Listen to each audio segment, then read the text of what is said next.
Hello. If you were looking for a scare tonight, you've come to the right place. I'll be narrating an hour's worth of creepy horror stories that I found off of Reddit. So without further ado, These are their stories.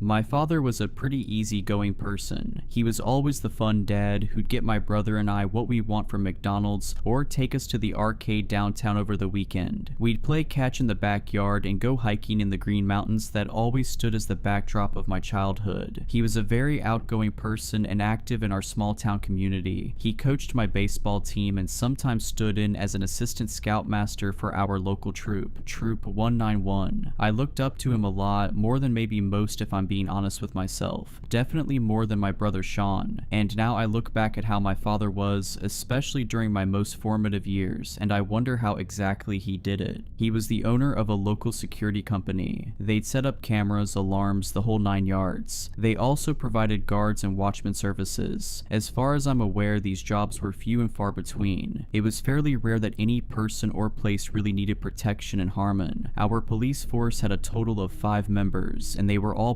part-timers other than the chief. What I didn't realize as a child was my father's company was farther reaching than Harmon's vague borders with the wilderness that surrounded it. They were contracted across the state, across New England sometimes. Again, most of this was alarm and camera security system work. Glorified electricians essentially, but they were good at what they did. The watchman positions only became available every once in a blue moon, and that was only because my father rarely took those jobs. He didn't even have dedicated employees for the work. Simply hired freelancers looking for a quick buck, essentially watching cameras in an office for 8 hours a night. Things started to change after the recession, however. People didn't have the money to splurge on expensive security systems. My father knew we would struggle if he didn't make changes, and soon what was the outlying limb of his business became its core. People needed work, more and more properties were being neglected and abandoned, and my father saw that opportunity to capitalize on both. I remember he started coming home later than usual. Sometimes I didn't even see him until the next morning. Frankly, I was too young to really know what was going on. Sean might have been more aware, but I've never talked to him about it. As I grew up, I learned little bits and pieces of the night watchmen my father employed and the places they were hired to guard. He'd usually have some funny story to tell of the nightly reports he had come in. Sometimes there was nothing he'd tell me, however. When he got home, he'd simply drop his coat off in the mudroom and brush past my brother and I towards my mother with nothing but a shallow smile. I would watch my mother wrap her arms around him and they'd quietly walk into the next room, away from our prying ears and my prying eyes. As I grew older and all through high school, I was asked by many of my classmates if my dad could get them into one of the many properties which they surveyed. I'd always say no, of course. My father was very adamant about how dangerous those places were. He'd always say, "We aren't protecting the property from people, we are protecting people from the property." And anytime anybody I knew would try to make it past the watchman, they would end up in my father's office by the morning. Despite usually having known them since they were 5, Harmon was a small town after all. He never hesitated to let the police teach them a lesson. That included my best friend Devin, who lived 2 houses down from mine. Devin was probably one of the worst offenders if I'm being honest. I never dared join him on any of his expeditions, but once he got a car he was gone pretty much every single night. He was a smart kid, far more intelligent than the normal crowd that would break into any of the places my father's company surveyed. As a result, he got away with it. He wasn't there to trash the places though, just explore from what I was told. He'd show me pictures he took off his camera during lunch at school the next day, and to be honest, I didn't really understand the appeal. They just seemed like abandoned buildings, dirty, dusty, and probably dangerous. My father's words were still etched into my mind. Devin always defended his expeditions, however, despite the risks he took to achieve them. After high school, I honestly didn't know what to do with myself. I tried my hand at community college, but that didn't go far. Looked into the trades, but I'll be the first to admit I wasn't built for the blue-collar lifestyle. After 6 months or so in the spring of 2018, my father offered me a job. "Hey kiddo, can I come in?" he asked, knocking on my bedroom door. I swung around in my desk chair, pausing the game I was playing. "Yeah, of course," I replied with a bit of hesitation. I knew this conversation was coming. It had been months and I'd been stuck working at the local urgent care behind the front desk, a carryover from my short interest in pursuing medicine. It wasn't the most glorious work, and sometimes it certainly wasn't pretty, but I was comfortable there. He sat down on the bed across from me and folded his hands, letting out that sigh that always came before your parents said something you didn't want to hear. Adam, we need to talk about where you're going, he said plainly. What do you mean where I'm going? I mean where you're going, what you want to do with your life, college, career, anything at all. I hate seeing you just wasting your time here. He elaborated. Dad, I have a steady job. I'm just figuring out what I want to do, I said as sternly as I could muster. It was a weak attempt. You told me that back in the fall. It's May now, son. I gave you your time. Now I just can't watch you waste your time anymore, my father admitted. What are you trying to say? I asked with a bit of hesitance. I want to give you an opportunity, since clearly you aren't pursuing one yourself. He finally spit out, a job, working for me.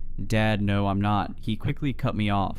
Adam, listen, it's better pay than you're getting. Hell, it's better pay than your brother is going to get once he finishes school. It can be the start of a career for you, or at the very least, you can start saving some real money for the future. And it's easy work. You'll have plenty of time to figure out what you want to do. He tried selling me, even repeating my own words. I shut my eyes for a moment and exhaled. What's the job? I asked begrudgingly, knowing this was less of a choice than he was making it out to be. Night watchman, 5 days a week, 8 hours each day. I'll even let you pick your days off. I thought you didn't want me going to those places. Aren't they dangerous after all? I questioned, trying to use his words against him. He rolled his eyes. I know what you're doing, son, and you're not a kid anymore. Plus, you'll be there legally, not trespassing like your friends. I'd be handpicking your assignments anyways. I won't have you going. If I'm going to take this job, I don't want any special treatment, Dad, I argued. You offer me this job, I will go where you'd send any other watchman. He didn't respond for a moment, clearly not having a quick counter like he did for anything else I'd said up until that point. If that's what you want. He finally stumbled out, less assertive than before. His demeanor had completely changed in those few moments. Any confidence he conveyed had eroded severely. He looked at me with eyes that told me to fight the offer that he himself had just been arguing for, and I looked back at him with a new sense of cockiness, like I'd somehow beat him at his own game. I barely even thought about what I was doing. I knew my job was dead end anyway, so I didn't see much stake in keeping it. Maybe this was a smart idea. My father had always had my best interest in mind. He wouldn't have ever offered this to me if he thought I couldn't handle it. But then again, I had thrown in a term that he did not offer. I'll do it, I agreed simply, giving him a smile. He nodded silently, slowly rising from the bed and walking towards the door. Alright, I'll let you put your 2 weeks in then,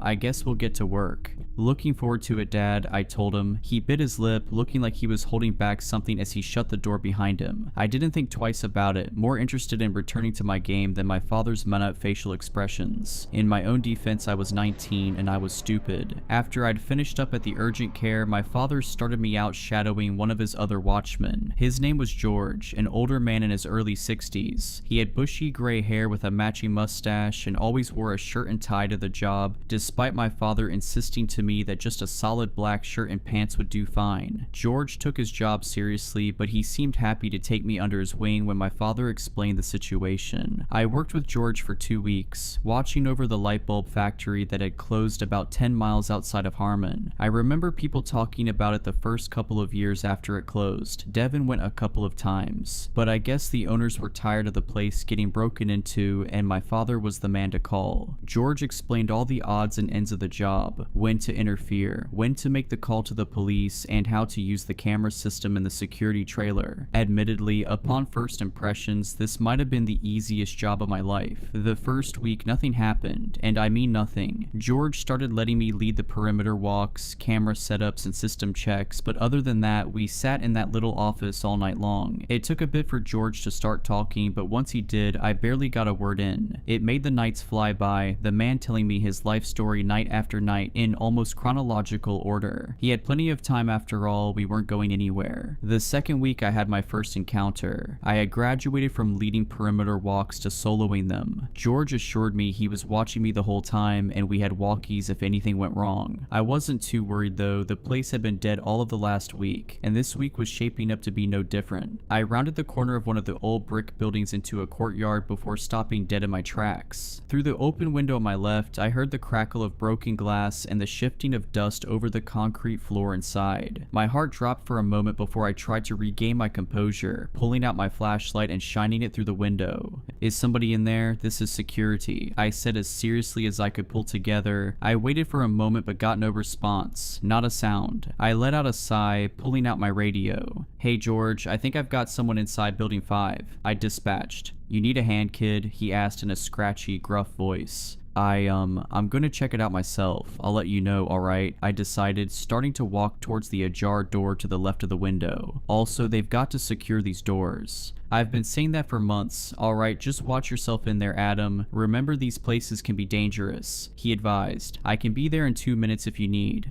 "Got it, will do." I answered quickly, clipping the radio back to my pocket and pulling open the old metal door. I stepped up to the factory floor and found the space completely void of movement, void of sound, void of life. It was dark, dank, and water pooled where the ceiling leaked. Old equipment was still bolted to the floor and made the vast space feel like a maze with only my flashlight to guide me. I called out again. "This is security. If you're in here, I'm gonna find you. This is private property and you're trespassing," I said, repeating another one of George's lines he taught me. My words echoed off the distant walls of the space, making me feel even more isolated and small. Despite it being a pleasant 65 outside, inside it couldn't have been higher than 40. I shivered as I stepped further into the moonlit space, surveying every nook and cranny I could find. A shiver went up my spine as I crossed into the next room. It might as well have been a clone of the last, but it felt noticeably different, colder and heavier, even more decayed. I heard the sound of the debris swishing under my feet as I walked. Dust, chipped paint, and glass crunched as I inspected the room, the same as the one before it. As I came to a stop and looked up at one of the massive pieces of machinery, I realized something was seriously wrong. While I was standing still, the sound of my footsteps kept going without me. And this wasn't an echo. That would have only lasted for a couple of seconds at most. This was clear, it was close, but slowly it sounded as if it were moving away. I stayed completely still, my heart pounding as I listened to the sound step around the machines, onto the catwalk with its distant metal clank, and back down to the factory floor on the other side of the room. Then it came to a standstill and the room returned to silence. I finally turned my head, my flashlight shaking in my hand as I crept around the corner, and there, standing at the far doorway into a long dark hallway, was the silhouette of a man. He stood completely still, almost like a cardboard cutout. I shined my light towards him, but the beam seemed to almost dissipate before it made it across the room. Despite what George had told me time and time again about confrontations, I had to admit I was terrified. As I slowly walked closer, I had to keep reminding myself that it's just a person. "Sir, you can't be here. This is private property," I stumbled out, completely failing to deliver an intimidating tone. I got no response from the man. His silhouette stayed exactly in its pose, standing almost inhumanely straight up. Even as I approached him, my flashlight's warm glow still wouldn't reach him. I tried whacking the battery compartment to get a little more juice out of the light, but all it did was kill the light completely. I tried to stay calm as the silhouette watched me from the doorway. I frantically tried sliding out the batteries and reinserting them, my eyes dashing between my hands and the silhouette. Screwing the cover back on, I flicked on the light to find the figure was gone. "Hey, stop screwing with me. We're gonna call the cops and you're going to be charged with trespassing," I warned in a futile state of panic. I turned around in circles, shining the light on any and every surface of the room. He hadn't gone far, he couldn't have. I didn't even hear his footsteps and it had only been a moment. I finally rested my eyes back in front of me and there, just as I'd left him, was the silhouette of the man. The flashlight did nothing to give the figure any details. He remained as dark and featureless as our surroundings. "What the?" I whispered through quivering lips, dropping the light to my side. Finally, for the first time since I'd laid my eyes on him, the silhouette of the man moved. His arm stretched stiffly towards the open door, like the muscles hadn't been used in years. His hand closed slowly into a fist and he began to knock against the metal. At first they were nonsensical, slow, and the sound of the metal interrupted the immense silence that filled the space between us. I stood completely stunned, frozen, and unable to move. I thought to turn and run, but I feared what would happen if I lost eye contact with the figure. I could feel my heart pounding as the knocks started to become more consistent, but still slow and intentional. The man let the sound play out before he'd go again, and the knocks became more aggressive and loud, almost unnaturally so. The sound seemed to bounce off the walls, surrounding me in a way that I couldn't explain. Then it came to a stop as quickly as it began. The arm lifted one last time and gently tapped the door in a familiar rhythm, the shave and a haircut. I watched it lower back to his side, just as jagged and stiff as it had raised. The figure's body then turned to face the open doorway to his right and slowly, almost robotically, walked through the door and out of my view. I quickly started to breathe freely again, my breaths long and labored. "Get your stuff together, Adam. Get this guy and call George," I whispered to myself as I hesitantly stepped forward. My slow walk quickly grew to a run as my fear mounted. The worst case scenarios and unknowns were building in my mind before I whipped around the corner the man had just stepped through. The room was small, with lines of shelves on either side and a small window towards the ceiling at the far end. Its safety glass was shattered, but the wire mesh kept it in place. The room was empty. Nothing disturbed, no footprints, no other way out than through the doorway I'd watched since he'd walked through it. Any sense of calm I had disintegrated almost immediately. My eyes danced from wall to wall, hoping somehow I'd missed the full-grown human that should have been standing right in front of me. My mouth fell agape as I stepped back slowly, almost dropping my flashlight with how much my hands were shaking. I grabbed the walkie from my pocket, admitting defeat as I was completely and unabashedly freaking out. "George, hey, it's Adam. I don't know what's going on, but this guy keeps disappearing and he was banging on the walls trying to freak me out. Can you give me a hand finding him?" I asked, my voice a stuttering mess as I tried to downplay exactly what I'd been experiencing. The line stayed static, my mentor's familiar gruff voice absent where it should have been. "Hey, you there?" I asked again after a few moments of static, and again I heard nothing. George, pick up the walkie," I ordered, feeling the panic swelling inside me, but George never answered. I looked in either direction, trying to find the nearest exit. In the darkness, I couldn't make out anything, and I tried to retrace my steps towards the door I'd entered through. My walk was slow, cautious, as I moved around the dusty assembly lines and heavy machinery. As I passed a row of dirty, fogged windows, a rush of wind whistled through the building, sending the trees outside swaying and loose debris inside flying. Tree branches smacked against the windows as I passed, making me jump back in fright. I was more on edge than I'd ever been before, and if I'd heard a pin drop, I imagine my ears would have caught it. I continued past the windows, barely making it a few feet before realizing that something wasn't right. While the wind had subsided, the branches kept hitting the windows. I swung my light around faster than I'd ever moved before, but it revealed nothing. The branches were completely still, yet the tapping continued. It was slow, purposeful, and I quickly understood its source wasn't something outside. I finally took off in a dash towards the next room, the soft taps of the window behind me turning into aggressive, loud bangs. The sounds bashed off of different materials, metal, brick, wood, anything that was available. I didn't dare look behind me as I tripped around the corner into the next room, but it followed me faster than I could run away. I could hear objects right beside me being pounded, smashed and tossed, shaking the floor beneath my feet. I saw the moonlight shining through the open doorway in front of me as I kept running as fast as I possibly could, the vigorous, angry violence behind me gaining closer and closer to my ears. I heard loud bangs against the brick wall beside me, so strong that the plaster began to crack and chip. I swung around the handrail and felt something knock my leg out from under me, twisting my ankle as I tumbled down the stairs and out onto the crumbling concrete. I didn't move for a moment, almost hoping that I could somehow play dead, but that thought didn't last long. I quickly pushed myself to my feet, feeling the throbbing pain in my ankle as I hobbled away from the doorway. I barely made it 5 feet before collapsing to the ground again, starting to cry as I rolled onto my back. I picked my head up and looked back at the factory building. Silence surrounded me as if nothing had happened. The leaves of the trees rustled quietly above, and that was all. In front of me, standing in the doorway I'd just come through, was the man, his black silhouette almost blending into the darkness behind him. I stared at him, frozen and helpless like a deer in headlights. He simply stood for what felt like hours before moving his arm to the metal door, just as he had back inside. He balled his hand and gave the door 2 solid, slow knocks. Then he turned and the black silhouette slipped back into the shadows. I walked in agonizing pain back to the security trailer, my entire leg throbbing in pain as I tried to move as quickly as I could. I kept trying to radio for George, but even outside, the walkie couldn't reach him. When the trailer came into view, something immediately seemed wrong. The lights inside were off.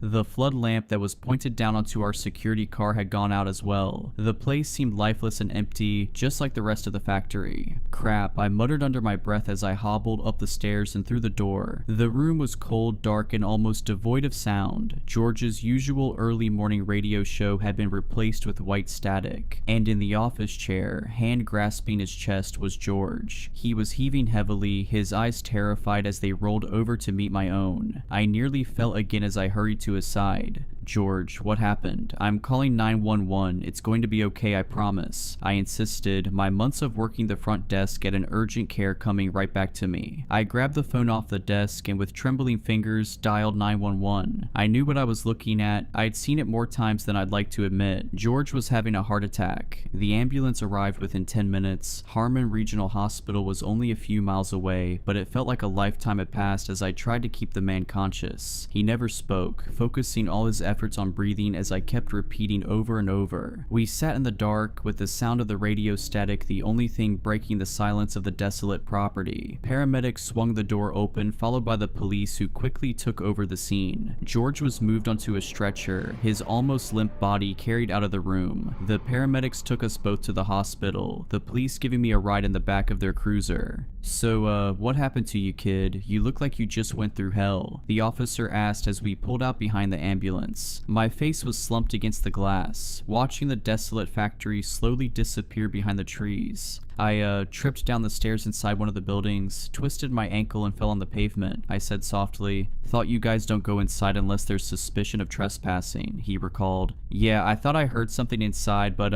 didn't find anyone. Probably was just an animal," I tried to say, the words barely able to trickle out of my mouth. "Right, guess you guys get a lot of that. Just so you know, if you think someone could be in there, we can investigate. I can have officers inside and—" "No," I insisted, a renewed energy in my voice. I couldn't imagine having any other soul enter that place, and I certainly wouldn't have it happen because of me. It was an animal. You don't need to have anyone go in there. Trust me." Alright, if you say so, kid, if you say so." I told my father the same thing when he and my mother made it to the hospital. My mom was just relieved I was alright. I looked worse than I really was, despite the cuts, bruises, and boot I got put on my foot for the next 2 weeks. My father looked at me differently, however. He was all smiles, glad I was safe, and said he was sorry I had to go through the whole ordeal. But there was something else in his eyes I couldn't quite place. Mannerisms that didn't quite match. I didn't really understand it, and at the moment I didn't really care to, but I do now. I was back on the job after the boot came off. My dad got one of his other guys to cover the factory with George out of commission. He lived through the heart attack, but never went back to work at that factory. He never told a soul what happened in the time he was alone either, and I did the same. Not until right now. I worked for my father's company for a year and a half, and there are many things that I never understood about what would happen on that job, long after the knocker, as I started to call him. But whatever happened always stayed there, and I didn't. Now I'm happy to say I don't have to work the nights. I don't even work in security. I live with my girlfriend Emma 2 states away, and I've been happy. Money is good, relationship is good, life is good. My time working as a watchman doesn't even cross my mind. It's always been covered up by something better. But last night I woke up in the middle of the night. Emma was still asleep, her dirty blonde hair having fallen over her face as she slept facing me. I couldn't help but smile. She always looked funny when she slept. I stretched a little under the covers as I adjusted and got ready to shut my eyes again. I let out a long breath before settling in again, rolling over and shutting my eyes. But just as quickly as they shut, they were quickly wide open again. I heard a knock on the glass, and then another, and then more. They were delicate but purposeful, almost rhythmic. It lasted almost 10 minutes and ended in the same way, a shave and a haircut. I've spent the entire day today trying to figure out what caused it. Wasted my entire Sunday. I tore the house apart and checked every inch of the exterior, every bush, every tree, anything that could reproduce the knock, but it was a dead end at every turn. In the back of my mind, I knew I was simply delaying the answer I already knew was right. Emma thinks I'm going crazy trying to find the source of a knock that wasn't even loud enough to wake her up, but she doesn't understand and I don't intend to explain it to her. Not yet anyway. I'm afraid to go to sleep tonight. I don't know what will happen. Maybe nothing, maybe the same thing, maybe something worse. The unknown worries me because the knocker isn't the worst thing I encountered on that job. And as much as he terrifies me, there are much bigger fish in the sea. It all started last week on a quiet evening when I was scrolling through my phone. My storage was full, so I began the tedious task of deleting old photos. But then something caught my eye. A photo album titled Sleep Well, one I didn't remember creating, appeared on the screen. The creation date was from the night before, just hours earlier. A cold shiver ran down my spine as I opened it. Inside was a picture of me taken while I slept, vulnerable, unaware. The angle of the shot was disturbingly specific, as if the photographer her had been hiding just out of view. Their presence felt only in the eerie stillness of the moment. The most disturbing detail: the picture was taken from inside my closet. I live alone. My heart dropped. I could feel the color draining from my face as a heavy pressure squeezed my chest. I was being watched. My eyes instantly darted toward the closet. As I trembled in fear, I wondered, was someone inside it? I don't know. I was too scared to look. In a panic, I immediately grabbed my car keys from beside the bed, rushed to the front door, and drove straight to the police. I arrived at the police station, feeling a strange sense of relief just for making it there. I told them everything that happened and showed the picture. The officers listened, then agreed to send someone to search my house. They searched every inch: closets, drawers, windows, nothing. No signs of break-ins, no clues that anyone had been there. The police told me to change my locks, install security cameras, and keep in touch in case something else happened, but it didn't feel like enough. I was terrified. The idea of someone watching me, of someone being inside my closet, haunted me. That night, I opened the closet fully, convinced that if I could see inside, I could rid myself of the fear. But something felt off. I could still feel the presence, like someone was right there, just beyond my sight. The weight of paranoia suffocated me. Unable to sleep, I went to the kitchen to make something to eat. I called my friend Melissa and told her what happened. With my voice shaking, I made myself some popcorn and went back upstairs to my room. Still talking to her, trying to sound calm, I noticed something wrong. I stopped mid-sentence. My breath hitched. The closet door that I had left wide open was now closed, but not fully. There was a slight gap, a narrow sliver, just enough for me to know that someone or something was inside. I couldn't see who or what, but I could feel it. The pressure of being watched. My eyes locked on the gap, heart hammering in my chest. Then I saw it. A single wide eye staring back at me from the darkness. My voice trembled as I spoke.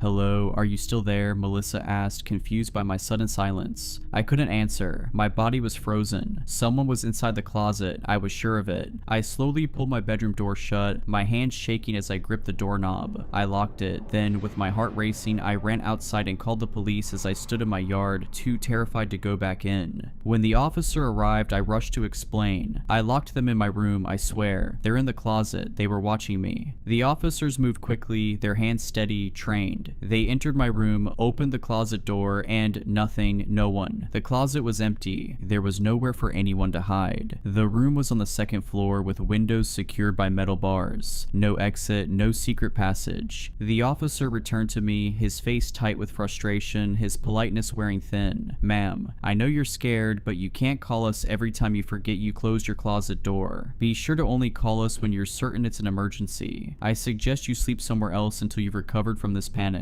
"What, are you sure you searched everything?" "They must have escaped," I said, my voice trembling with remorse and disbelief. I felt the walls closing in. How could they have missed something? How could they not see it? "As I said, the house is empty," the officer replied, his tone cold and dismissive. I felt my frustration growing. This wasn't right. There was someone there. I couldn't shake the feeling, the cold certainty gnawing at me. No, you have to believe me. There was someone in there. I locked the door, I swear. There's no way they could have gone anywhere. My house is locked down. Please search again," I insisted, my voice rising in desperation. The officer gave me a long look, clearly fed up. "Ma'am, we've been over this. The house is empty. Nothing's here. I suggest you take a step back and calm down. We can't keep coming back every time you think someone's in your closet." His words hit me like a slap, each one a cold dismissal of everything I had experienced. I stared at him, fighting to hold back tears. But I saw them. I saw their eye. "Get some rest," he cut me off, turning on his heel. "We're done here." Reluctantly, I followed the officer's advice and went to sleep at Melissa's house. She's my best friend, and being with her felt like the only place I could be safe, at least for that night. Melissa tried to lighten the mood, but I could hear the nervousness in her voice. "Are you sure this picture isn't just some joke from someone messing with your head?" I forced a weak laugh, but it was hollow. "Number, I'm sure about what I saw. There's someone watching me." I didn't want to talk much. My mind was racing, but the words wouldn't come.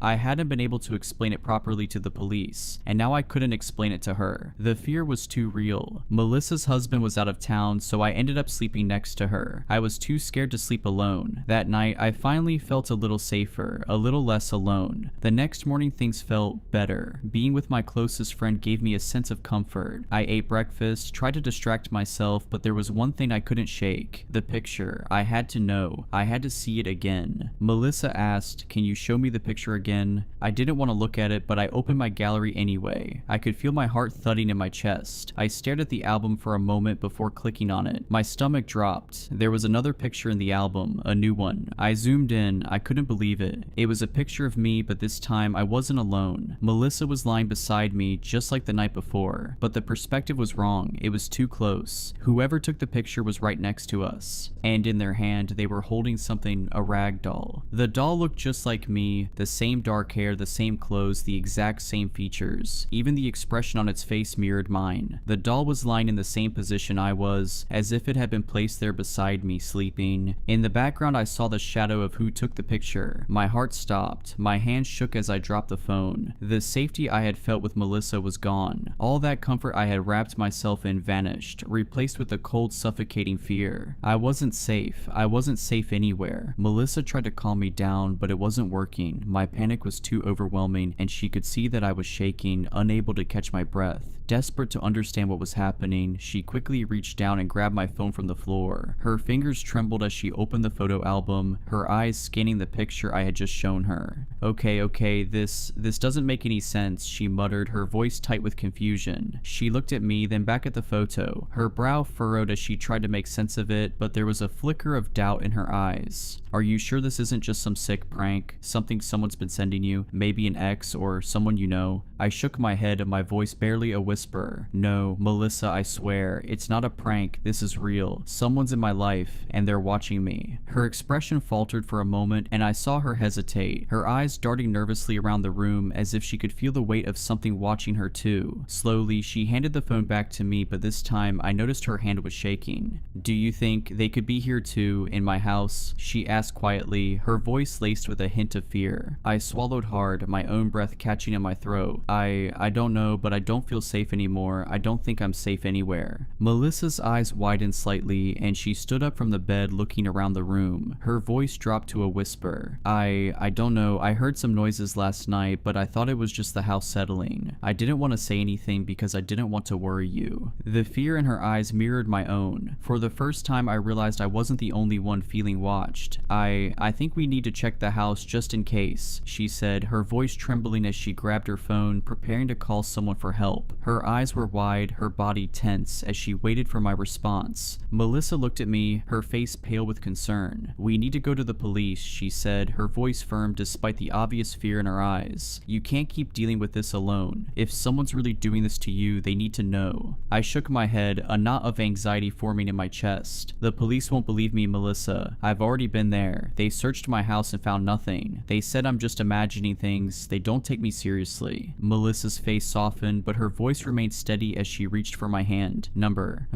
This time it's different. We have proof, remember? She looked at the photo on my phone, her eyes scanning it once more before locking with mine. They can't just ignore that. I hesitated. The memory of the police officer dismissing me echoed in my mind. But Melissa was right. We had proof and I couldn't just let this go. All right, I said, voice barely above a whisper. But if they don't believe me again, we'll make them believe you, she said, determination in her tone. We'll show them the photo, everything. We have to do something. I arrived at the police station feeling a mix of dread and urgency. As soon as I walked in, I saw the same officer from the night before. When he saw me, his face immediately twisted into a scowl. He was not happy to see me again. He didn't even bother to greet me. You again, he muttered under his breath, rolling his eyes. Officer, we need your help, I started, holding my phone up with the picture. Please, I'm telling you, someone's been taking pictures of me while I sleep. He glanced at the photo, his patience already running thin. You're still going on about this? He rubbed his forehead, clearly annoyed.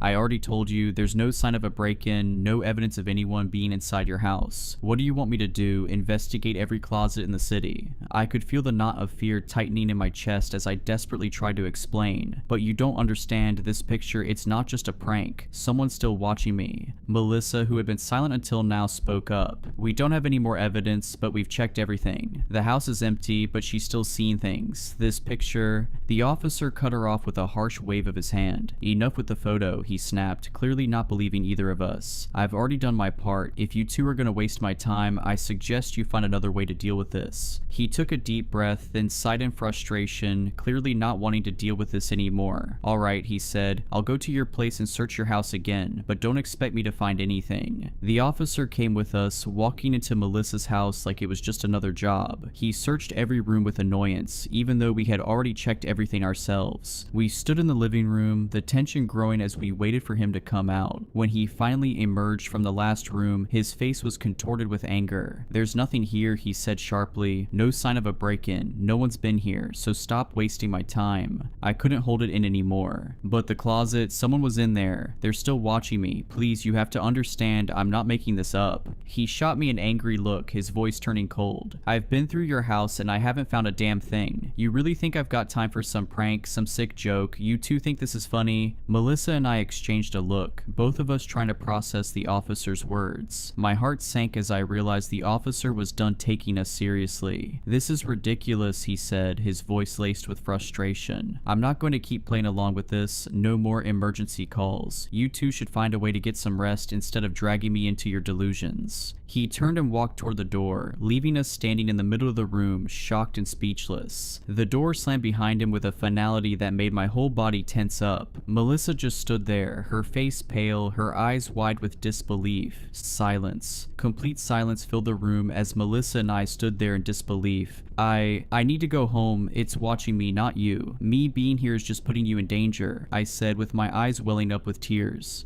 "Are you crazy? I'm not letting you go anywhere until we catch this person. You're my best friend, I love you, and I'll go through hell to help you," Melissa said, hugging me tightly. Her words were comforting, but fear still consumed me. I honestly didn't know what I would do without her. "I'm not sleeping tonight," I said, my voice firm. "But remember, you have work tomorrow," Melissa reminded me. "Work? How could I possibly work and pretend like nothing happened after everything I'd experienced?" The fear was slowly turning into anger. I spent the whole day thinking about what happened, feeling like I was being watched everywhere I went. Melissa called her boss and told him she was sick so she could stay with me. I love her. We spent the entire day coming up with theories about what was going on. Maybe whatever was watching me wasn't human. Nah, I don't believe in supernatural stuff, but Melissa kept insisting. Nighttime came. As I said, I refused to sleep. Even if I wanted to, I don't think I could. But Melissa couldn't stay awake for long. I felt exposed with her asleep, but I wasn't about to wake her up. I just had to stay awake, and that's exactly what I did. Hours passed and nothing happened. The only thing I could hear was Melissa's soft snoring. But time felt agonizingly slow and my fear only grew. 3 a.m., the so-called haunted hour that makes both adults and children alike dread what might happen next. Even though I didn't believe in supernatural things, when I saw 3 o'clock on the clock, my heart sank. I was expecting something, some noise, a reflection, a doll, or the most disturbing thing I could imagine. But nothing happened. 20 minutes went by and I started to feel extremely sleepy, but I knew as soon as I slept, I wouldn't be safe anymore. I glanced at Melissa. Something felt off. She wasn't snoring anymore. She had turned to the other side and I could only see her brown hair splayed across the pillow. I froze. Something about her posture made me uneasy. I had never seen her sleep like that before. Slowly I sat up, my heart racing in my chest. I lifted my head and cautiously leaned forward to see if she was awake, but when I looked, my blood ran cold. What I saw was not my best friend anymore. There in front of me was a body. The skin was unnaturally pale, the once vibrant brown hair now a tangled mess. Her mouth hung slightly open and her eyes, those eyes that I knew so well, were wide open but lifeless, glazed over with an unsettling emptiness. The way her limbs were arranged, twisted unnaturally at odd angles, told me she hadn't just fallen asleep.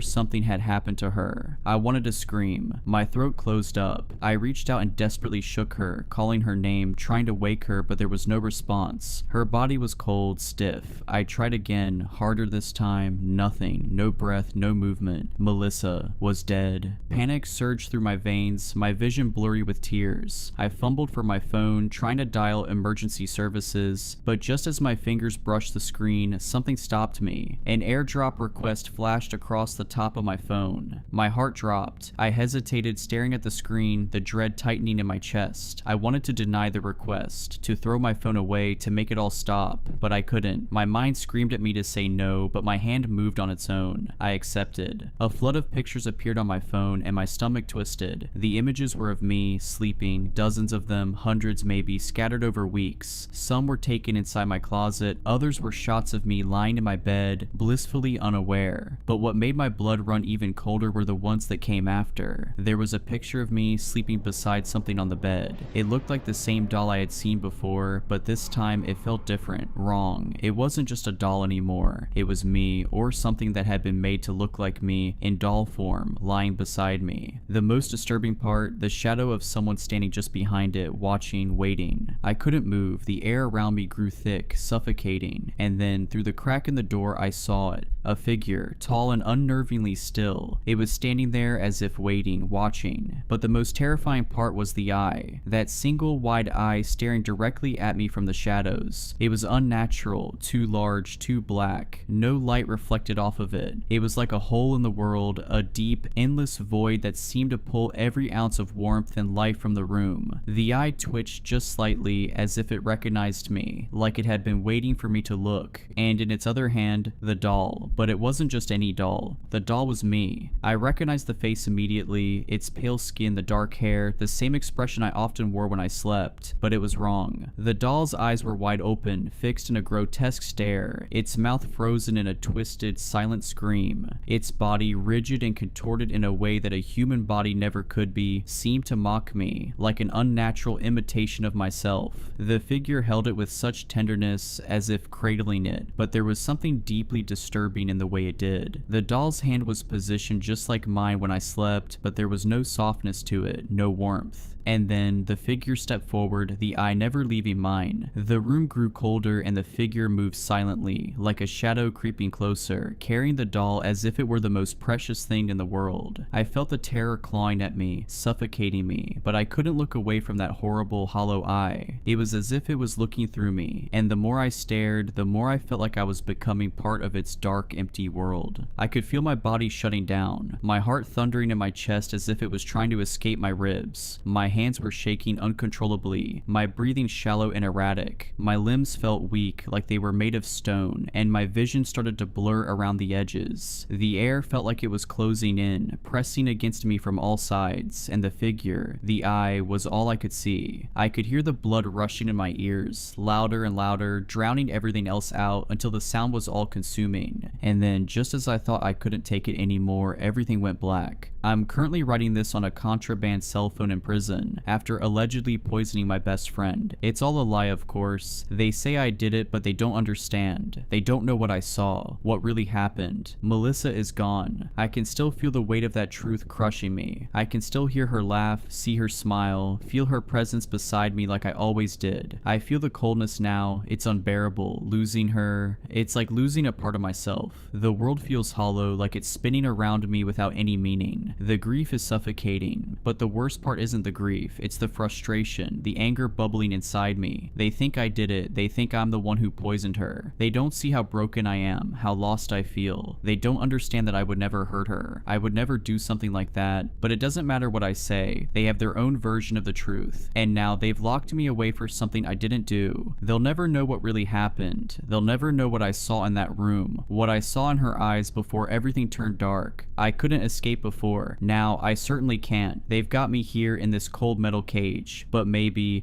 I can. There's still one thing I can do. I'm the only one who could put an end to this, to everything. The figure is still watching me, I can feel it. That same eye, always lurking, always waiting. It's still out there haunting me. I thought maybe, just maybe, being locked up would give me a break from the constant fear, but no, it follows me. It's always watching. I don't know how long I can keep going, how long I can pretend that I'm okay. I can't take it anymore. The nightmares, the paranoia, the guilt, they all blur together. I miss Melissa. I miss her so much. I love you, Melissa. I always will. I can't wait to join you.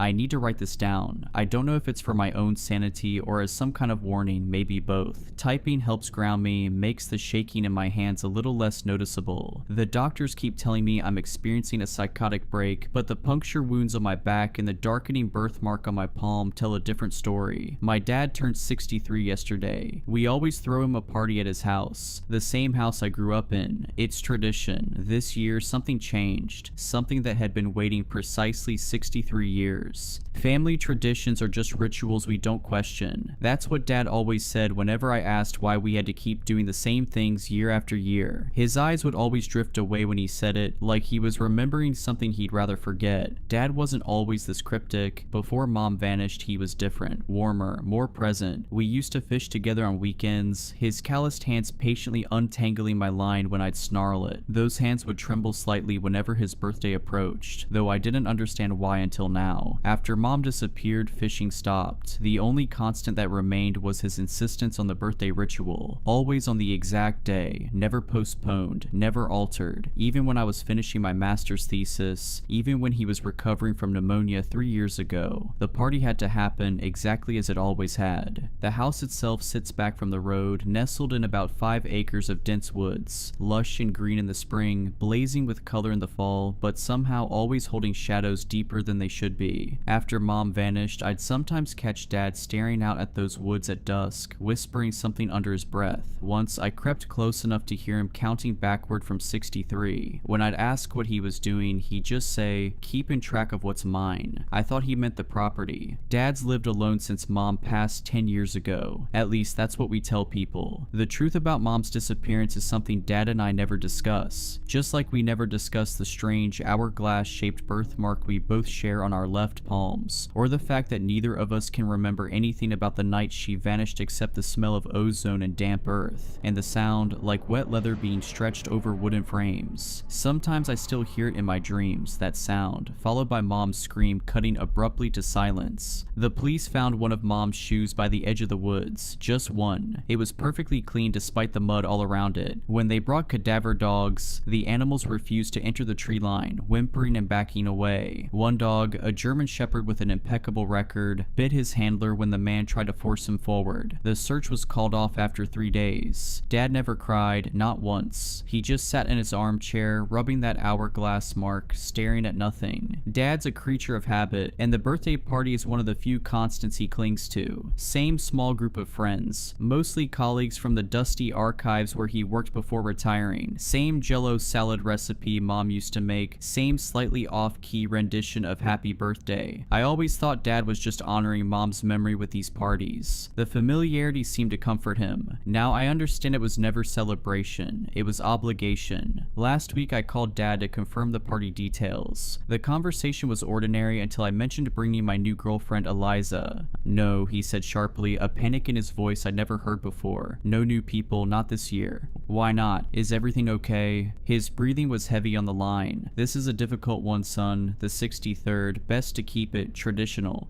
What's special about 63? I asked. The silence stretched so long I thought we'd been disconnected. Then, so quietly I almost missed it, he said, "That's how many they need." When I pressed him, he changed the subject, voice resuming its normal cadence as if the moment of strangeness had never happened. "I didn't invite Eliza. I got there around 6 p.m. on the day of the party. The gravel crunched under my tires like usual, but something felt different. The trees seemed to bend inward, watching, listening. Strings of faded party lights were draped across the porch railings, buzzing with an unnatural persistence, like insects speaking in code. When I killed the engine, the silence that rushed in felt hungry. Before going inside, I noticed something odd. The wind chimes Mom had hung years ago were perfectly still, despite the breeze I could feel on my skin. I touched one. It was ice cold and made no sound, as if it were frozen in time or existing in some different medium than the air around it. Inside, the usual suspects were already mingling. Mr. Henderson, Dad's old boss, looking even more like a bewildered owl than usual. Mrs. Gable from next door, clutching her ubiquitous Tupperware container. A few others whose names always escape me, but whose faces are etched into the memory of dozens of these parties. As I shook hands with each guest, I realized something that sent ice through my veins. Each year they look exactly the same, not just similar, but identical. I realized with a chill that Mrs. Gable's dress was the exact same one she'd worn to every birthday since I was 15. The small coffee stain on the left sleeve hadn't changed, hadn't faded. It was precisely the same stain. The amber necklace she wore caught the light in the same way,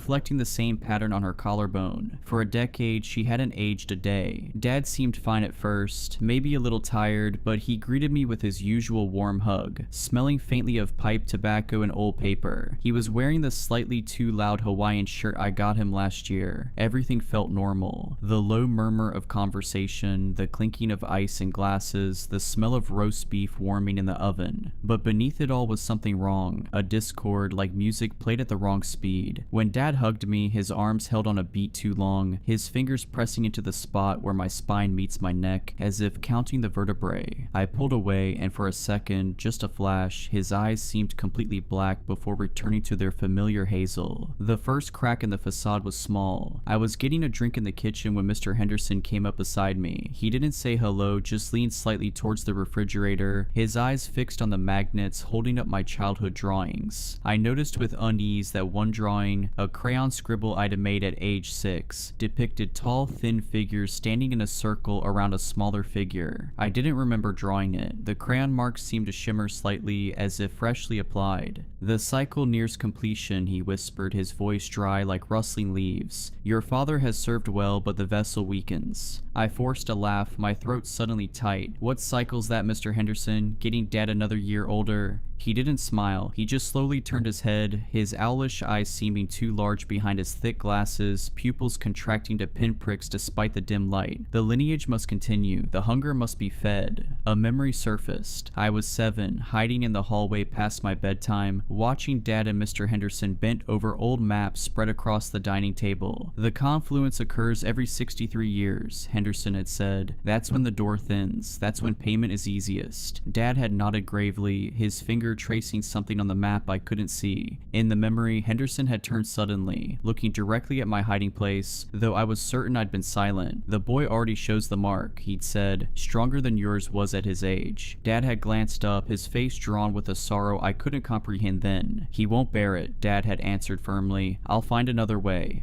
Now Henderson straightened up, grabbed a napkin, and walked back into the living room as if nothing had happened, but not before I caught the faintest flicker of something insectile moving beneath the skin of his neck. I reached for my phone to call someone, who I wasn't sure, when I noticed the childhood drawings on the fridge were different. Where had been stick figures and houses, now showed dark, spindly shapes with too many limbs. One showed a crude black candle with a purple flame. Another showed an hourglass with what looked like a tiny figure trapped in each bulb, their mouths open in silent screams. I glanced at my palm, where the hourglass mark seemed darker than usual. I've had it since birth. Dad told me once it meant I was a keeper of time. Mom didn't have one. I remember asking her why when I was small, and she looked at Dad with such sadness before answering, "Because I'm not part of the line, sweetheart. I'm just a visitor." Then she'd hugged me so tightly it hurt, whispering into my hair, "But I'd rewrite time itself to keep you safe." Mrs. Gable, setting down her jello salad, lime green as always, caught my eye and gave me this wide, unblinking stare. Her smile didn't reach her eyes. It felt stretched, painted on. She held my gaze for an uncomfortably long moment before turning away with a jerky movement that reminded me of stop-motion animation. The jello didn't wobble as she set it down. It remained perfectly still, as if frozen solid, or as if the laws of physics simply didn't apply to it. As more guests arrived, the same faces Dad had known for decades, the atmosphere grew heavier, charged with something I couldn't name. They greeted Dad with a strange formality, their handshakes lingering, their fingers tracing the hourglass mark on his palm. Their eyes scanned him up and down with an unnerving intensity, like butchers assessing a prime cut. They barely spoke to each other, arranging themselves around the living room in a loose semicircle facing the armchair where Dad usually sat to open presents. They just stood there, waiting. "Dad," I whispered, catching him alone by the hallway. "Something's wrong. These people..." "Not people," he corrected quietly, his eyes darting around the room. For a moment he looked terrified. "Never were. I'm sorry, son. I tried to keep you away from all this. Your mother and I both did. She thought if she..." He stopped abruptly as Mrs. Gable approached. "It's time for cake, Arthur," she trilled, her voice hitting notes that made my teeth ache. Dad nodded, defeated. "Yes, time for cake." The usual cheerful chatter died down. The only sounds were the buzz of the porch lights and the ticking of the grandfather clock in the hall. A clock I suddenly realized I hadn't heard chime all evening. Looking closer, I saw the hands weren't moving, hadn't moved for years based on the dust accumulated on them. Yet the ticking continued, growing louder, more insistent, like a heartbeat accelerating with fear. Dad, caught in the center of their silent attention, started looking uncomfortable. He shifted in his chair, tugging at the collar of his Hawaiian shirt. "Well," he said, his voice a little too loud in the quiet room, "anyone want to hear about the new bird feeder I put up?" Nobody responded. Their eyes remained fixed on him. Mr. Henderson cleared his throat softly. "Arthur," he said, his voice regaining that dry, papery quality. "It is time." Dad swallowed hard. He looked at me, a flicker of something, horror, resignation, relief in his eyes. But then it was gone, replaced by a weary acceptance that was somehow more frightening than fear. He nodded slowly. Yes, I suppose it is." He glanced at me. "I'm sorry," he whispered. "I thought I could spare you this. I tried to break the cycle when your mother—" His voice trailed off. A memory hit me like a physical blow. Mom and Dad arguing the night before her disappearance. Mom's voice rising hysterically. "I won't let them have him. You promised we could end this." Dad's response eerily calm. "There is no ending it. Only continuing or transferring. That was the bargain." Mom had slammed her palm against the wall. "Your grandfather's bargain, not yours, not our son's." Dad's face had hardened. "Do you think I wouldn't break it if I could? The door must have a keeper. If not me, then let it be me," Mom had said, her voice suddenly quiet, resolved. "I've found another way." This wasn't part of the birthday tradition, or maybe it was the only true tradition, hidden beneath the veneer of normal celebration all these years. Mrs. Gable stepped forward, carrying not her jello salad, but a small, ornate wooden box I'd never seen before. No, that wasn't true. I had seen it once in the attic when I was 7. Dad had caught me looking at it and forbidden me from ever going into the attic again. The box was carved with symbols that hurt my eyes to look at directly, patterns that seemed to shift and change when viewed peripherally. She placed it on the coffee table in front of Dad. The other guests leaned in slightly, a collective intake of breath that sounded like wind through dry reeds. "What's going on, Dad?" I asked, my voice trembling slightly. "What is this?" He wouldn't look at me. Just part of getting older, son. Some things you have to accept." He rubbed his hourglass birthmark absently. "Some bargains can't be broken." I felt a sudden stabbing pain in my own palm, looked down to see my birthmark darkening, the edges growing more defined, throbbing in time with my racing heart. Black veins began spiderwebbing outward from it, disappearing beneath my sleeve. The pain was sharp, electric, climbing up my arm like invasive vines. Mr. Henderson gestured towards the box. "Open it, Arthur. Fulfill the pact. Begin the transition. 63 years is complete. The door awaits its keeper." Pact, transition. My heart started hammering against my ribs. This felt wrong. Deeply, fundamentally wrong. These weren't Dad's friends. They looked like them, sounded mostly like them, but they were hollow, copies. Or maybe they had always been something else, wearing human appearances like ill-fitting suits. Dad's hands trembled as he reached for the box. The lid wasn't hinged. It lifted straight off. Inside, nestled on dark velvet, wasn't a gift. It was a single, large black candle, its wax strangely iridescent, shifting like oil on water. There was also a small obsidian knife, sharp and wickedly curved. The blade seemed to absorb light rather than reflect it. "Dad, no," I pleaded, starting to stand up. Instantly, two of the other guests, men I vaguely recognized from Dad's bowling league, moved smoothly to flank me, their hands resting lightly on my shoulders. Their touch was cold, impossibly strong, fingers too long and jointed in too many places. I couldn't move. Panic seized me. "It's all right, son," Dad said, his voice sounding distant, strained. "It's the only way to keep things balanced, to feed what waits below. It's been this way since your great-grandfather found the door in the woods in 1835, the one that should never have been opened." "Like Mom tried to close it?" I asked, sudden understanding dawning. "That's what happened to her, isn't it? She tried to break the pact." Dad's eyes flashed with grief. "No one breaks the pact. She thought she could substitute herself, offer herself instead of us, but they refused her. They've always wanted our bloodline, the marked ones." His voice dropped to a whisper. "They took her anyway, as punishment." Mr. Henderson produced a match, struck it against the box. The flame flared unnaturally bright in the dimming light filtering through the windows. I noticed with horror that outside, though it should have been early evening, the sky had gone completely black. Not the darkness of night, but a void, starless and absolute. absolute. The match's flame cast no shadows despite its brightness. He lit the black candle. It didn't smell like wax, it smelled like ozone, like damp earth, like something metallic and old. The flame wasn't yellow or orange, it burned with a deep violet light that cast long, dancing shadows that moved against the direction of the flame's flicker. The shadows formed shapes on the wall, elongated figures with too many limbs, contorting in what might have been dance or agony. And I remembered something else. Being 5 years old, waking from a nightmare where tall creatures with too many joints danced around my bed. Dad had come in, seen my terror, and shown me his palm. "We see them because of this," he'd said, pointing to his hourglass mark. "We're the only ones who can. That's our burden, our gift."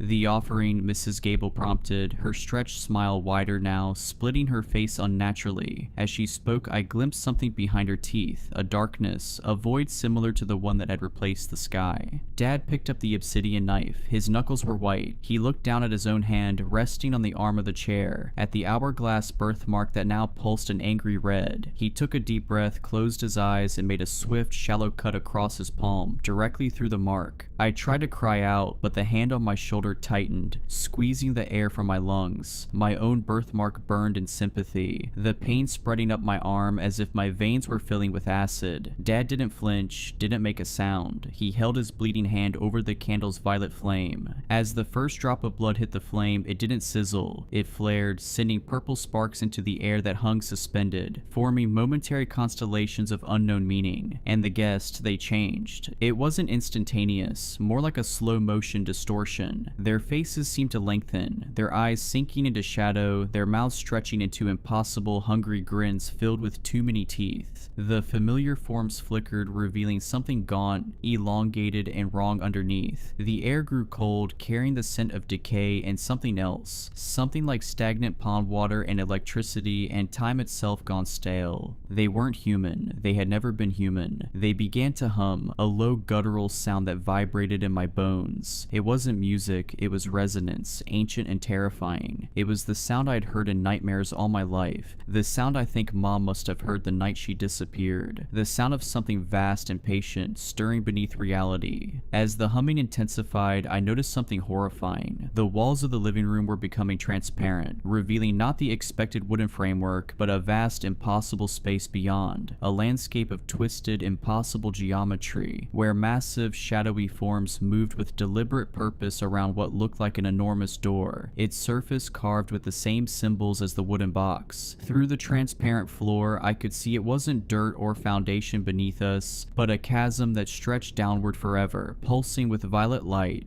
And Dad was changing too. The weariness fell away from him. His eyes, fixed on the violet flame, began to glow with the same unnatural light. His skin seemed to tighten over his bones, taking on a grayish, translucent quality. The lines on his face deepened, looking less like wrinkles and more like carved glyphs, forming patterns similar to those on the box. His joints began to shift, bones lengthening and realigning with sickening wet cracks. He wasn't my dad anymore, he was becoming one of them, the vessel being prepared. The blood dripped steadily into the flame, each drop met with a flare and an intensification of the humming. The figures around him swayed, their shadowy forms seeming to draw sustenance from the ritual, from my father's offering, from his transformation. I finally understood. This wasn't a birthday party, it was maintenance, a feeding, a renewal of whatever pact Dad had made, or inherited, or been forced into generations ago. These weren't his friends celebrating his life, they were something else, ensuring their connection, their hold, ensuring the cycle continued. The blood, that's why it had to be exactly 63 years, one drop for each year, sustaining whatever lay beyond that door until the keeper could be properly prepared. And as my birthmark burned hotter, I realized with sickening clarity that I was next. The lineage continues. The hunger must be fed. Something inside me rebelled. This wouldn't be my fate. I wouldn't become whatever Dad was becoming. Wouldn't feed whatever ancient thing lurked beneath our family legacy. I thought of Mom, who had tried to save us, who had given herself to protect me from this moment. Terror gave me a surge of adrenaline. I twisted violently, shoving backward against the unyielding grips. One hand slipped just enough. I scrambled, falling over over a footstool, kicking out blindly. I connected with something hard, a knee, and heard a sharp crack, followed by a hiss that didn't sound remotely human. The humming stopped. Every elongated head snapped towards me, their glowing eyes filled with cold, ancient malice. The illusion was gone completely now. They were monsters wearing the borrowed skins of my father's acquaintances, skin that now hung loose in places, revealing glimpses of something chitinous and segmented underneath. And the thing in the armchair, the thing that was no longer my father, slowly turned its head. Its eyes burned violet. A low growl rumbled in its chest, but I saw something flicker behind those inhuman eyes. A last remnant of my father, fighting to the surface one final time. "Run," it rasped, the voice gravelly, layered, barely recognizable. "They don't want you yet, but they will. The door in the woods, find it, close it. Your mother found a way, in her journal, under the floorboards in your old room." Its voice contorted into an inhuman shriek as the others turned toward it, their attention momentarily diverted from me. Mom's journal. She'd been trying to break the cycle all along. I didn't need telling twice. I crab-walked backwards, scrambled to my feet, and bolted for the kitchen door. The cold hand snatched at me, ripping my sleeve. Something sharp, a claw, raked across my back. I screamed but didn't stop moving. I slammed through the back door, into the suffocating darkness of the woods, not daring to look back. I ran until my lungs burned and tears streamed down my face. Strange whispers followed me through the trees, and more than once I glimpsed thin, impossibly tall figures moving parallel to my path, always just beyond the range of clear sight. The darkness wasn't natural, no stars, no moon, just absolute blackness broken only by brief flashes of violet light that illuminated nothing. Then I saw it, a clearing I'd never noticed before, though I'd played in these woods all my childhood. In the center stood a massive ancient oak tree, its trunk split down the middle, creating a gap that looked almost like a doorway. Inside that gap was only darkness, but it wasn't empty. It moved, pulsed, breathed. The air around it rippled like heat waves, and the smell of ozone was overwhelming. The door in the woods. What great-grandfather had found, what mom had tried to close. As I approached, I could feel its pull, a gravity that tugged not at my body, but at something deeper, something connected to the mark on my palm. The darkness inside the split trunk seemed to recognize me, to hunger for me specifically. It knew my bloodline, it knew the hourglass mark. It had been waiting. But before I could approach it further, a deafening chorus of those humming voices rose from behind me. I glanced back to see a procession of the elongated figures emerging from the tree line, led by the thing that had been my father. They were coming for me to complete what they'd started, to ensure the lineage continued. I didn't stop until I hit the main road, collapsing onto the asphalt, gasping for air. Above me, the sky was normal again. Dusky evening, stars just beginning to emerge. A car swerved to avoid me, horn blaring. Normal sounds. Normal world. As if a membrane separated this reality from the nightmare I'd just escaped. I called the police from my cell. I told them, I don't even know what I told them. A home invasion, a psychotic break. They sent a cruiser to the house. They found it empty. No signs of a struggle, no blood, no black candle, just leftover roast beef, a half-eaten jello salad, and faded party lights buzzing on the porch. The officer gave me a concerned look as he described the scene, clearly thinking I was having some kind of breakdown. There was one weird thing though, he admitted reluctantly. All the clocks in the house had stopped, every single one showing 6:13 p.m. The exact time Dad had cut his palm. Dad is missing. His friends are unreachable, their numbers disconnected, their home standing empty as if no one had lived there for years. The police think Dad wandered off, maybe had a health episode. They look at me with pity, thinking I'm hysterical from grief and stress. But I know what I saw, I know what they are, and I know that Dad didn't just wander off. He was renewed, prepared for another cycle, transformed into something that serves whatever waits behind that door in the woods. I haven't been back to the house, I can't, but I need to. Mom's journal is there, under the floorboards. The answer to breaking the cycle might be in those pages. The answer to saving Dad, if anything of him remains, and maybe even Mom. Sometimes late at night, I think I see movement in the woods behind my own apartment, tall thin shadows flickering between the trees, watching, waiting, patient. I've started keeping track of how many I see each night. Always 63, never more, never less. The hourglass birthmark on my palm has has begun to darken, the edges growing more defined each day. Black veins spread from it now, reaching past my wrist. Sometimes I wake up with the taste of ozone in my mouth and dirt under my fingernails, though I haven't left my apartment. Last night, I found a small wooden box outside my door. I didn't open it. I have started researching my family history, looking for clues about this door in the woods Dad mentioned. The librarian gave me an odd look when I requested the county's oldest maps and land surveys. Funny, she said, your father used to research the same things. As she handed me the maps, I noticed something on her palm as her sleeve pulled back, the faintest outline of an hourglass. When she saw me looking, she quickly pulled her sleeve down, but not before I saw the black veins spreading up her arm. Her smile didn't reach her eyes. When's your birthday? She asked, her voice too light, too casual. I didn't answer. I just took the maps and left. But as I reached the library door, I heard her whisper, time is running out for all of us. Back in my apartment, I spread the maps across my kitchen table. The oldest one, dated 1835, showed something that made my blood run cold. The woods behind our house were marked with a symbol, a crude hourglass inside a circle, and scrawled in faded ink at the edge of the map, the confluence, the door, the bargain is made.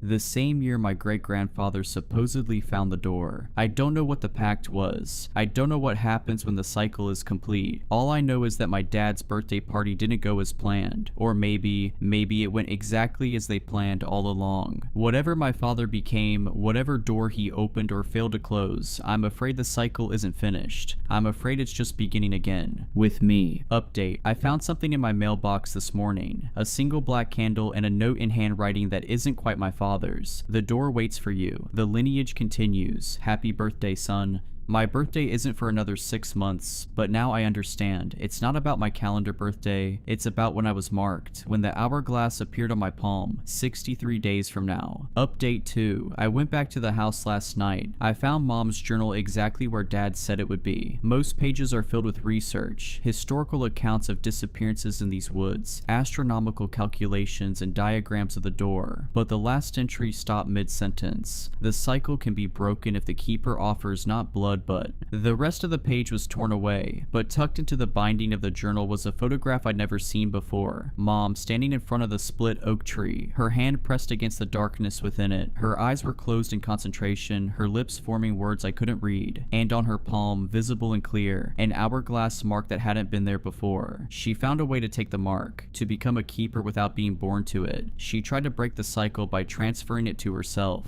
And now I hear something scratching at my apartment door. The hourglass on my palm is burning. They found me, but they've made one mistake. They left the candle, and I think I know what Mom was trying to write. The cycle can be broken if the keeper offers not blood but fire. Somehow I found a spot in the tunnel with enough service to, hopefully, get this post out. I'm holding on to the singular bar for dear life. My situation is growing dire. I'm running out of gas, which also means I won't be able to charge my phone. The only food I have is a bag of Sour Patch Kids, a box of Cheez-Its, 2 Red Bulls, and about a half gallon of water. Let me explain what's going on. I'm a traveler, always have been. I'm used to cross-country road trips. I'm located in the United States, driving for hours through the night without stopping, except to use the restroom or grab a quick meal. I'm currently making the trek from Los Angeles to Chicago. I've done this trip before, but I took Route 66 that time for the hell of it. This time, I opted to take the interstates, a shorter ride and a way I haven't taken before. This way cuts through the middle of the country, passing through Colorado and Nebraska and Iowa. The drive was going normal, lots of nothingness. I'm used to going hours without seeing any other cars or people when I'm driving out here. By the time I'm writing this, I've been driving for close to 3 days. Last night I slept in a Walmart parking lot somewhere in Colorado, I think Frisco. I drove for over 14 hours straight yesterday, only stopping a couple of times at gas stations to grab snacks, take a piss, and refuel. I grabbed dinner at a Taco Bell at like midnight before I crashed. I'm recounting every detail because I'm hoping that maybe this whole thing could be explained away by a lack of sleep and nutrition. I know I should be eating and sleeping more, but I just don't think about it when I'm on the road. I don't think about anything. That's why I love these trips so much. Anyways, I woke up this morning at the crack of dawn, like 6 a.m. in Colorado, which is 5 a.m. my time, and continued on my way. I wanted to make good time, not for any reason. It's not like I had plans. as I just wanted to see how quickly I could drive so far. I grabbed breakfast at a local cafe, a bagel and a coffee, filled up on gas, grabbed some Red Bulls, some beef jerky, and a gallon of water. Then I headed out. I don't think I stopped driving until like 6 hours in, when I realized I was gonna piss myself from all the energy drinks I chugged. I tend to space out until it's nearly too late. I stopped at the first gas station I saw, 2 measly gas pumps and a rundown old wooden shack for a convenience store. I was somewhere coming up on Kearney, Nebraska, and I had endured another time change, so it was now around 2 p.m. I walked inside and the bell on the door jingled. The man at the cash register jumped, startled by the first sign of life other than his own cigarette-soaked breaths. I asked him if they had a restroom and he grinned. "There's a bucket out back, princess," he said, stifling a chuckle. I stared at him blankly, waiting for a punchline. He sighed and handed me a tarnished key attached to a piece of wood, which had been roughly etched with pisser. He pointed to a door at the far end of the shack. I did my business, though the toilet looked like it hadn't been cleaned since before I was born, and returned the key to the man at the register, who I now noticed had a name tag that read Gus. I turned to leave, but before I could, Gus cleared his throat and asked me, "Where you headed?" I told him Chicago, and he said, "What for?" I told him I didn't really know, just to go, I guess. His eyes lingered on me a moment, almost an uncomfortable amount of time. Then he quickly glanced about the shack before he said, "Well, if you can spare a couple hours, I know of a nice scenic route through the peaks a bit further north." He went on to tell me that this route was only really known to locals, winding through Nebraskan peaks with plenty of lookouts over whatever the hell is in Nebraska, historically home to booze-filled high school parties, romantic illegal camping rendezvous, and of course its fair share of local folklore legends, like the classic teen lovers murdered during a makeout sesh and the killer was never caught type stuff. It's not like his story really piqued my interest, it's the same stuff you hear about every random scenic route and lookout in every random small town, but that's exactly why I chose to embark upon Gus's route. I'm always so curious to explore the places that locals know and adore in all of the random small towns I wind up in along my travels. It makes me realize how connected we really are. No matter where we are in the world, we live out these parallel lives, experiencing emotions and struggles that so many other people also experience